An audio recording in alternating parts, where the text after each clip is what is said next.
I was the chief of the research branch of the STD division at the CDC at that time when the draft report of 5 cases of pneumocystis in gay men came across my desk for review before its publication in the MMWR.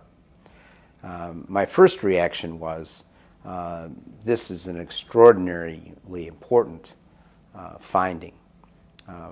We had been conducting trials of hepatitis B vaccine in gay men, and we were aware of the considerable epidemic of STDs in gay men in the late 1970s.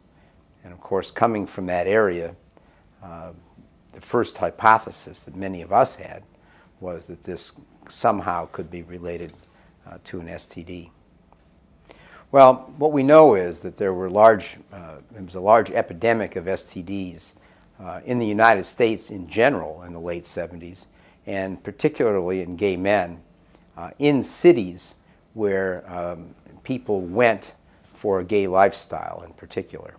And San Francisco, New York, Los Angeles were meccas of the new lifestyle, which came from the liberation of the late 1970s, in general in the United States, and perhaps in particular in the gay community in the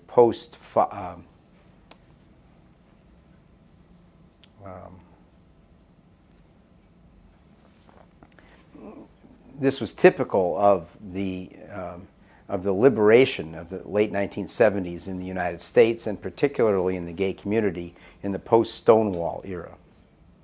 Before it was called AIDS, it was called GRID. Can you tell me what GRID stood for and why that was the name given to the syndrome in the beginning? Well, there were a few investigators, never the CDC nor the NIH, but a few investigators in California who used the term GRID for gay-related immune deficiency.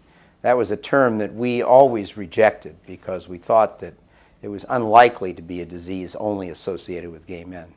Okay. Before the etiological agent of AIDS was discovered, one common denominator among all the first cases was paupers, which led some people to theorize that it was a disease of lifestyle. Can you talk a bit about that? When the first investigations of cases occurred in gay men, the Centers for Disease Control sent investigators to interview as many living cases as possible. What was clear is that the average person was about 35 years old and had been in a very, very socially and sexually active lifestyle. That lifestyle included the use of so-called recreational drugs as well as many sexual partners. This could be expected when a new infection comes in, that the people who are most susceptible to it would of course get it. It would be a real big problem if we miss something simple, if we miss something that could be stopped like this. And one of the things that a lot of us hoped was that it would be an environmental cause, something in the environment of a club where gay men went, something that was a drug that could be used and could be simply forbidden from now on.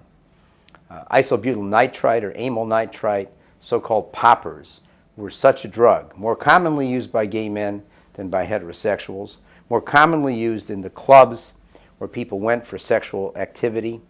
And if it could be attributed to something as simple as that, then they simply could be done away with, and we wouldn't have a persistent epidemic. What were the findings that led to the, at least, official change from GRID to AIDS in '82? Well, as I mentioned before, the CDC never used the term GRID. This was only used by a few doctors in Los Angeles. It was not something that we ever used. So our first acronym was Kaposi sarcoma and opportunistic infections, which we used from June of 1981 until mid-1982, when we officially changed it to the term AIDS, or acquired immune deficiency syndrome. It became clear when the first cases were serious and fatal opportunistic infections, accompanied then by cancer cases, that there was a link between the cancer and the immune deficiency, that the underlying link was immune deficiency itself, not infections and not cancer. And the underlying immune deficiency was clearly acquired, not genetic, and therefore the term acquired immune deficiency syndrome was one that was accepted and one that could more easily fit all of the manifestations. Because we found that there were other things in addition to infections and cancer, including immune syndromes like thrombocytopenia and others. I think the most important thing that the Centers for Disease Control did was establish a case definition for the investigation, a definition that was very specific, included fatal opportunistic infections or Kaposi sarcoma in people under age 60, and in people who had no underlying cause for immune suppression, had no other cancers, were receiving no immune suppressive drugs. Then we did very rapid active surveillance in the largest cities in the United States, going back 5 years, going through all of the records in all of the major hospitals, and conducted future surveillance, again actively in all the hospitals for all cases to see what the epidemiologic patterns would be. With that active surveillance, we detected nearly 100% of all cases in the United States. And when a case occurred that was different from the pattern, was not in a young gay man, for example, we would investigate it very, very thoroughly to see whether it really fit this highly specific disease pattern. With that in mind, what happened was we found out that the syndrome was new, that it was really restricted to certain geographic areas of the country, first in gay men, and then in men and women who were injecting drug users, then mysteriously in persons who were Haitian, who were migrating to the United States, and then in an infant who was born to people who had HIV, and finally in persons with hemophilia, a clotting disorder for which people receive blood from hundreds of thousands of people per year. This pattern established incontrovertibly that this new syndrome was new, it was increasing rapidly, and it had to be caused by an infectious agent. And with that, by November of 1982 and then by March of 1983, the Public Health Service was to recommend very widely recommendation for prevention of AIDS well before the virus was discovered that causes it. How did you identify the little baby? The case, there were babies reported with conditions that were similar to AIDS in California, New Jersey, and New York. The doctors in New Jersey and New York were reporting the babies as being born to mothers who themselves were either injecting drug users or their husbands were, or were severely immune deficient themselves. And the babies seemed to inherit this immune deficiency from their parents. The baby in California had received a blood transfusion, which was ultimately shown to come from a man who had AIDS. It was very controversial. Many doctors who treated congenital immune deficiencies said, oh, these are just like the congenital immune deficiencies. But the epidemiologic patterns and the links to other potential cases of AIDS is what carried the argument.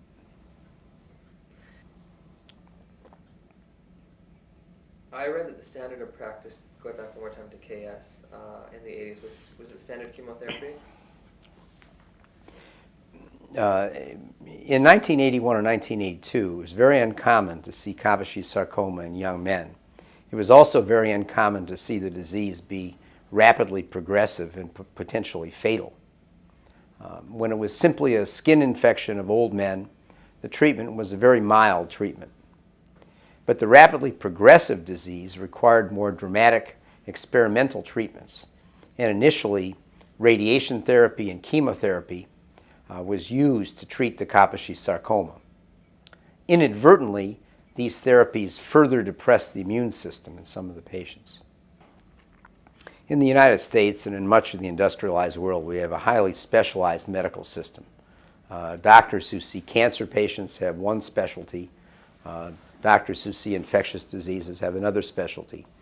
Similarly, the research establishments at the NIH, for example, the National Cancer Institute funds cancer research.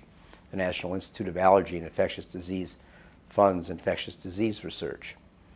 It was very important for the doctors who saw these patients to work with the scientists at the NIH to pull together the unifying hypothesis that immune deficiency was the underlying factor that resulted in both the cancers and the infections. Now the question was, what caused the immune deficiency? Was it caused by a known infection that already infects man, like cytomegalovirus infection? Was it caused by a novel infection, which man has never seen? In this case, a lentivirus, a type of a retrovirus that had not been known to infect man. And where do you search for that virus? How do you search for that virus? Can you recall the first meeting you had with Gallo where you challenged him to get involved? I met Bob Gallo at a meeting of the National Cancer Advisory Board at the National Cancer Institute when he and I were scheduled to present to that board.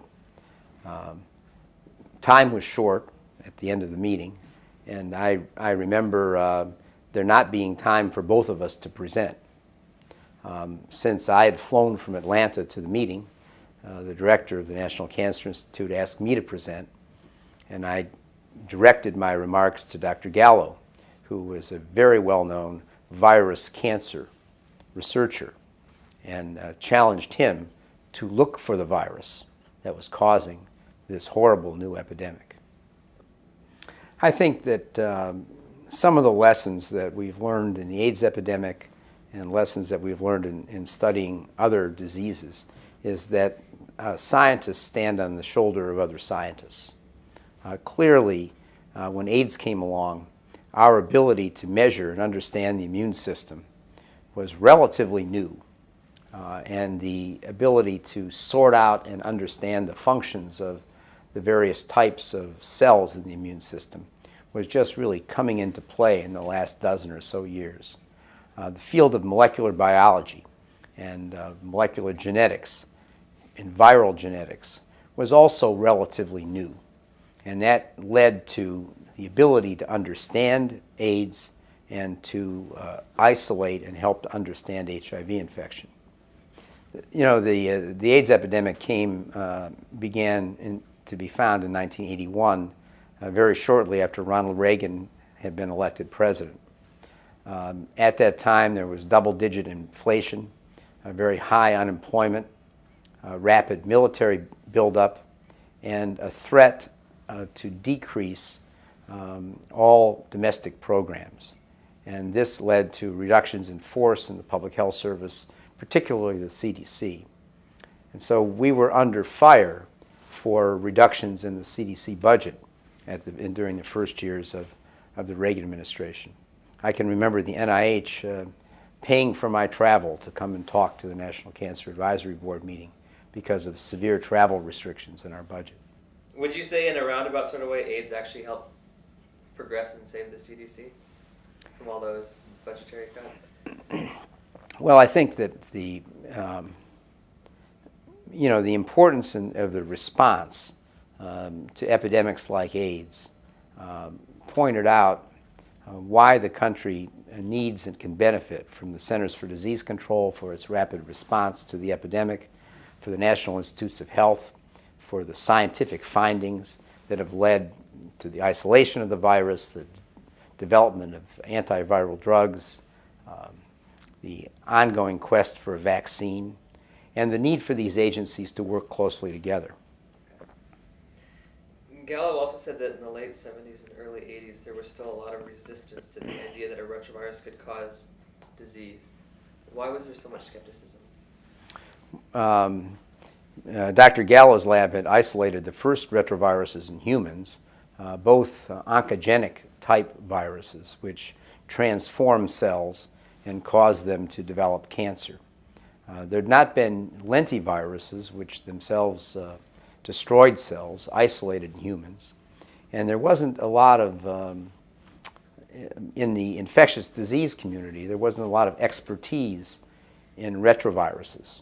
The retrovirus community was largely a cancer community, looking at the transformation and immortalization of cells. There was very little support for and very little expertise in retroviruses in the infectious disease community. In general, it's a categorization of, I guess, of science and other disciplines that people tend to look through glasses in which they've looked before, and they were looking for viruses that they were experienced with. Going back to Schultz, he references your eagerness to bring media attention to the disease for both attention and also for bucks for research. Why did national media attention play such a vital role in securing research dollars and raising community awareness? Well, basically the first year or two, year and a half of AIDS, there was very little attention paid at any level to the community.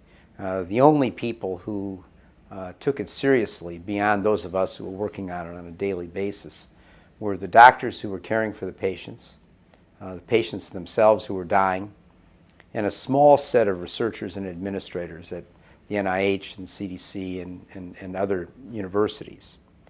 The media itself was almost totally disengaged. Randy Schultz was one of the only major reporters for a major newspaper who even wrote about the disease with any frequency during its first year. There were virtually no national TV coverage.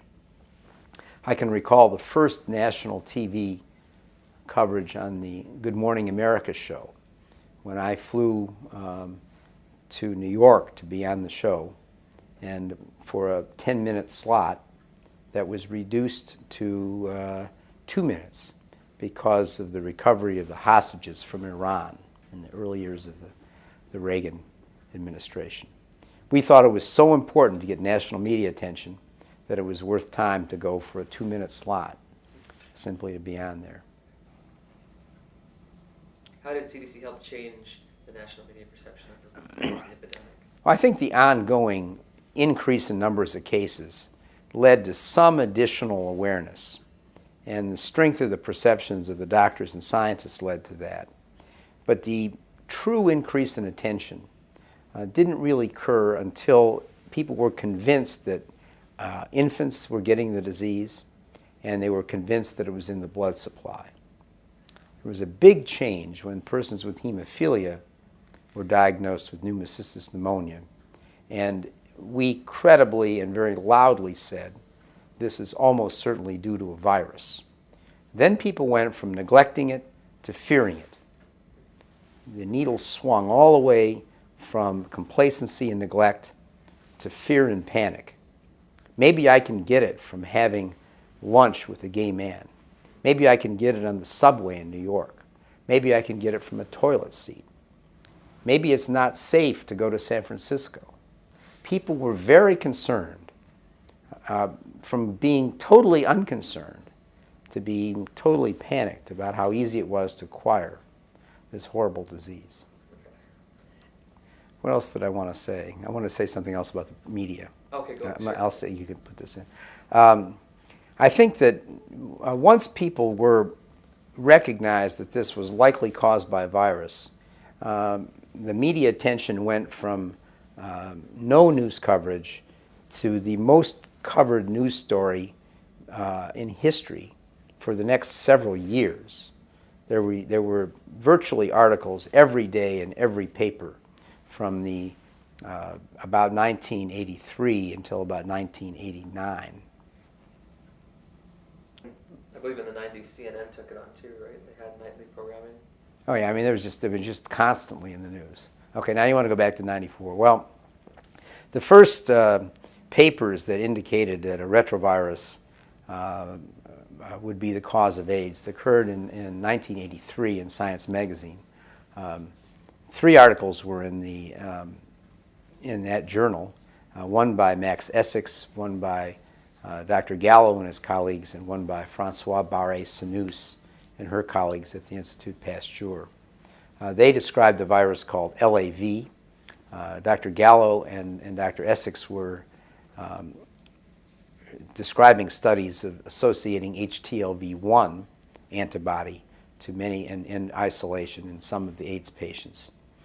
Over the next year, a great deal of scientific progress was made on the retroviral theory, and in early 1984, Dr. Gallo's group published some very important papers also in Science, which solidified many of the findings and pointed out that the virus that they named to be HTLV3 was very strongly associated with AIDS.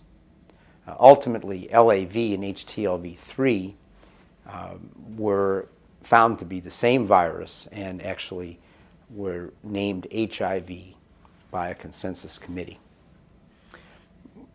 Many of us at the CDC had extensive experience with hepatitis B virus infection. Hepatitis B virus infection in gay men was a sexually transmitted disease. And with a new sexually transmitted disease, the people most likely to acquire it in the beginning are going to be the people who have the largest numbers of sexual partners. So for gay men with AIDS, those who were first diagnosed with AIDS were the ones who at the time had had the largest numbers of sexual partners. Ultimately, when it became much more common, it was then much less associated with the numbers of partners, but the likelihood of your having a partner who's infected. In 1998, the government sent out a mass mail to 117 million U.S. households warning about AIDS. This is the largest government mass mail of its kind even today. 1989, you said? 88, wasn't it? Or was 88, it yeah, 88, yeah, that's right. Can you talk a little bit about that? The Surgeon General in 1988 was Everett Koop. He had been appointed Surgeon General in the Reagan administration,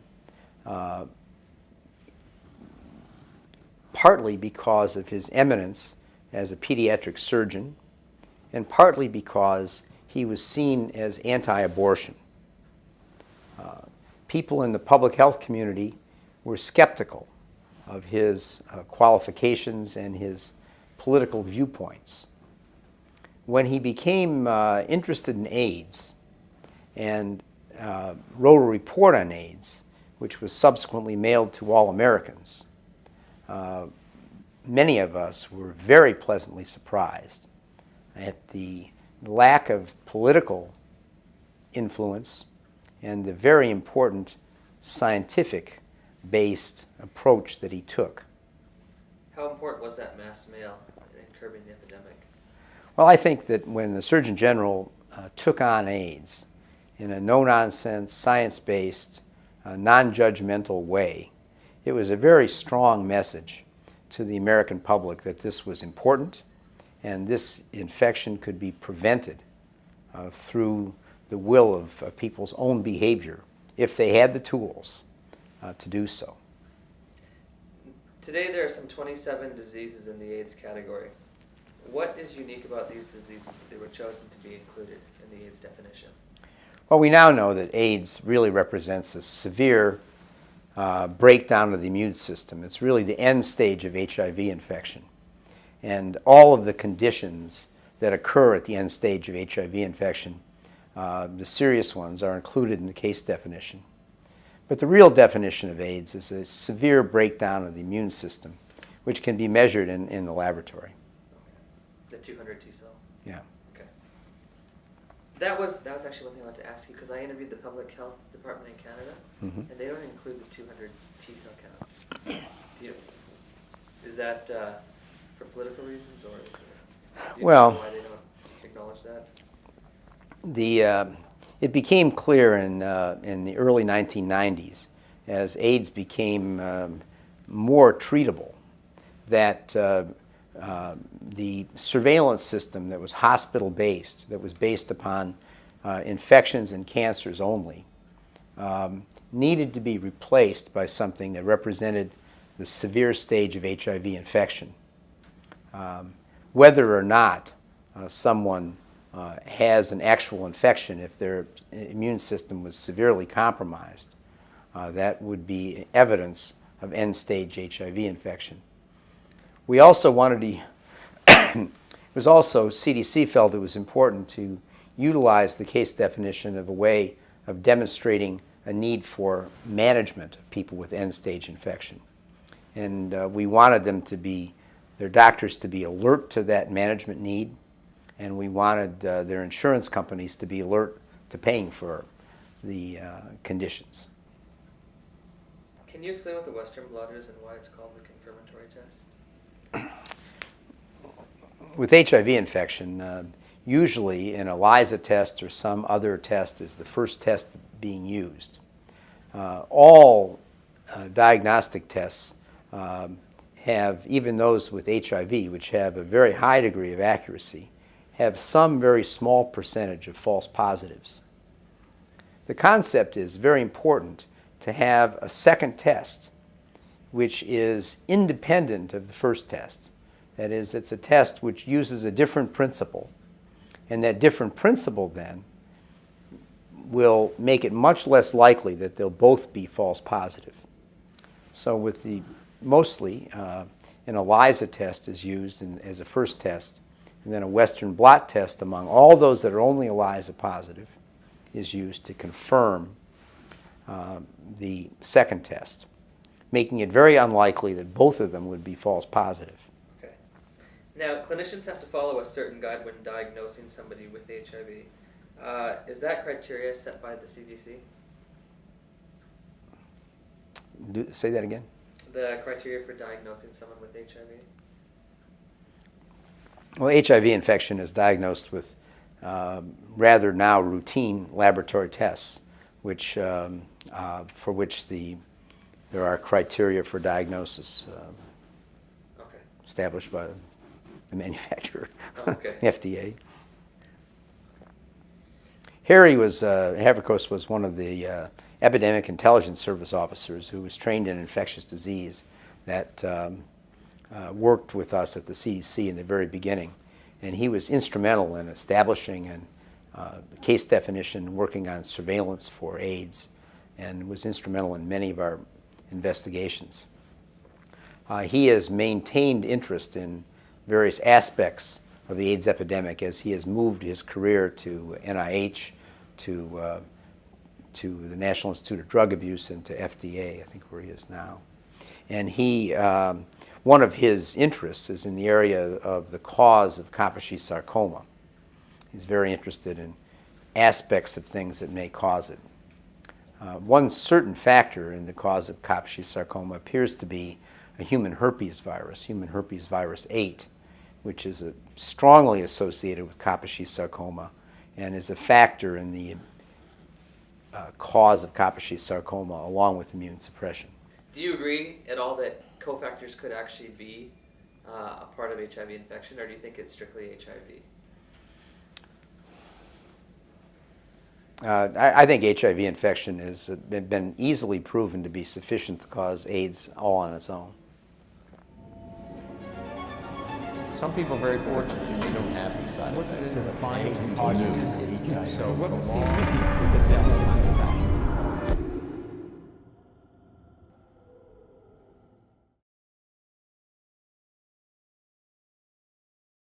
And we were aware of the considerable epidemic of STDs in gay men in the late 1970s. And of course, coming from that area, the first hypothesis that many of us had was that this somehow could be related to an STD. Well, what we know is that there was a large epidemic of STDs in the United States in general in the late 70s, and particularly in gay men in cities where people went for a gay lifestyle in particular. In San Francisco, New York, Los Angeles, investigators to interview as many living cases as possible. What was clear is that the average person was about 35 years old and had been in a very, very socially and sexually active lifestyle. That lifestyle included the use of so-called recreational drugs as well as many sexual partners. This could be expected when a new infection comes in, that the people who are most susceptible to it would of course get it. It would be a real big problem if we miss something simple. if we miss something that could be stopped like this.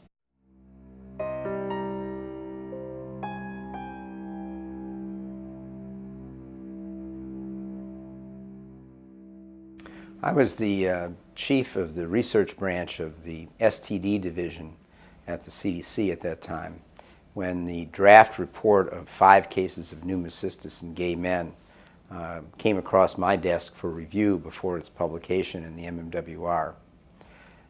My first reaction was, this is an extraordinarily important finding.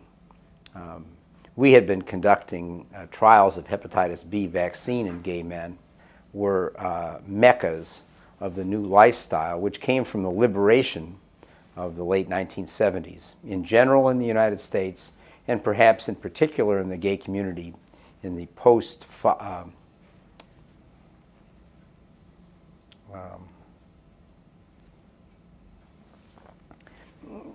this was typical of the liberation of the late 1970s in the United States, and particularly in the gay community in the post-Stonewall era.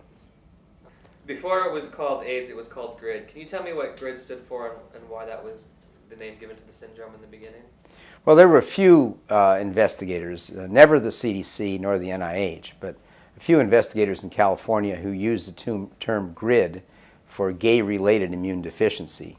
That was a term that we always rejected because we thought that it was unlikely to be a disease only associated with gay men. Before the etiological agent of AIDS was discovered, one common denominator among all the first cases was paupers, which led some people to theorize that it was a disease of lifestyle. Can you talk a bit about that? When the first investigations of cases occurred in gay men, the Centers for Disease Control sent